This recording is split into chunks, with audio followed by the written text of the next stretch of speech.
Kundara saint Thomas orthodox വലിയ പള്ളിയിൽ മാർ അന്ത്രയോസ് ബാവയുടെ ശ്രാദ്ധ പെരുന്നാൾ സമാപിച്ചു. പെരുന്നാളിനോടനുബന്ധിച്ച് റാസയും നടത്തി.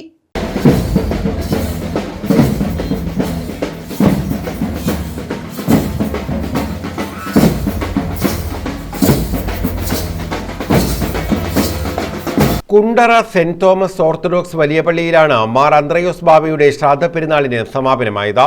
പെരുന്നാളിനോടനുബന്ധിച്ച് ഭക്തിനിർഭരമായ റാസയും നടന്നു. പള്ളിയിൽ നിന്നും ആരംഭിച്ച റാസ നെടുമ്പായിക്കുളം കുരിശടി, ആറുമുറിക്കട YMCA, MGD സ്കൂൾ, കുരിശടി, ആശുപത്രി മുക്കിലെത്തി തിരികെ പള്ളിയിൽ എത്തിച്ചേർന്നു.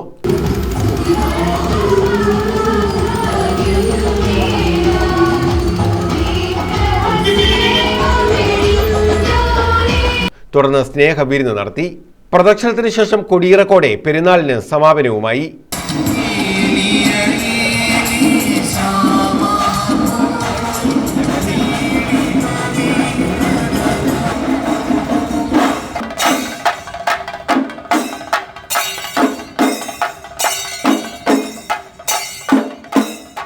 News bureau, Kundara.